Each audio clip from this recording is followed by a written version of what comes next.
Welcome to INTL 508. I'm Dr. Tim Dosemagen. It's my pleasure to serve as your faculty for this course.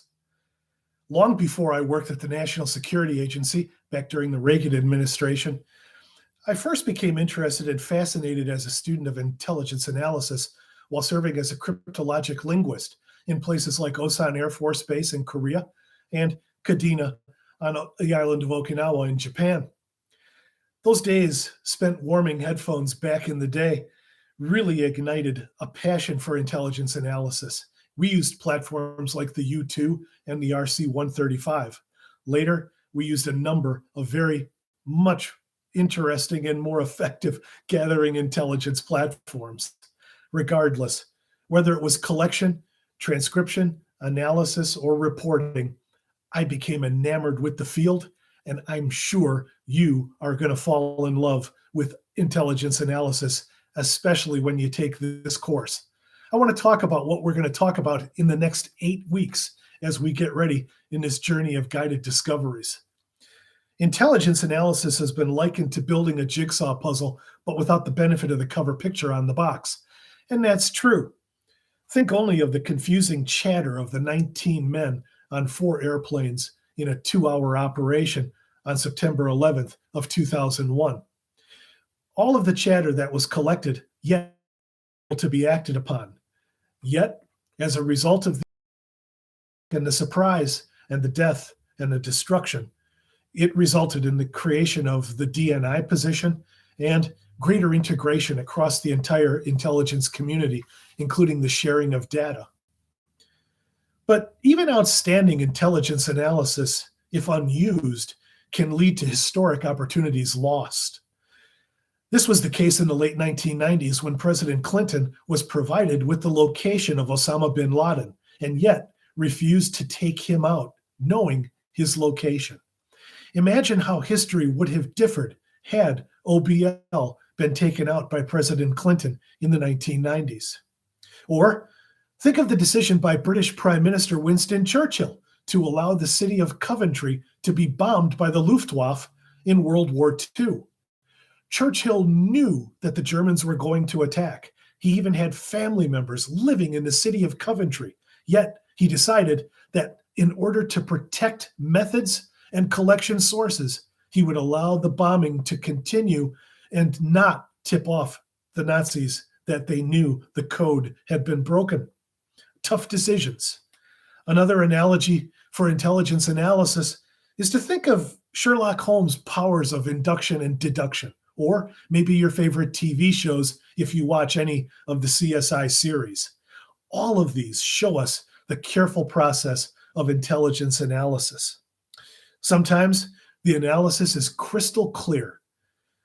Today, all you need to do is think of the intelligence we provided to the disbelieving Ukrainian leadership in the run-up to the Russian invasion back on February 24th of 2022. Or other times, analysis of intelligence is overlooked. This was sadly the case on October 7th of 2023, when Hamas launched its shocking invasion of Israel. Or the early morning radar detection back on December 7th of 1941, when there were clear indications that there were waves of Japanese fighters and bombers coming to attack Pearl Harbor, to attack Hawaii. And it was disbelieved by the analysis of the intelligence operators that morning. Sometimes intelligence lands like a gift from heaven. Think back to the strategic turning point of the Civil War.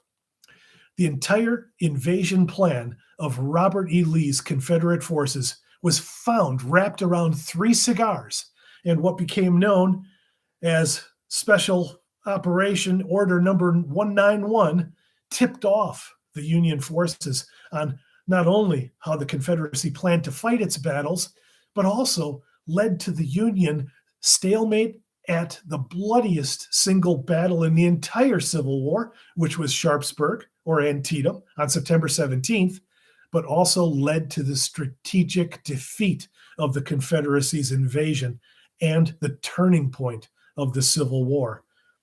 Arguably, I think in this course, you're going to discover that what truly gives intelligence analysis its value is its predictive uses, anticipating the next moves.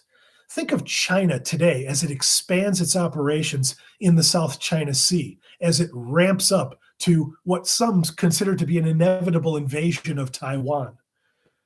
The intelligence is clear, it's overt, it couldn't be more obvious and overwhelming. Yet the decision has to be, what do we do with it? How do we proceed? How do we prepare? How do we prevent? And how do we react? This takes intelligence analysis. So, whether your work got you interested in intelligence analysis, or books, or movies, or TV, a love of geopolitics and history, it doesn't matter. We're glad to have you in this course. Strap in. You're going to enjoy this 8 weeks. We're going to cover some awesome territory. We're going to include intelligence analysis and its relationship to threats to security.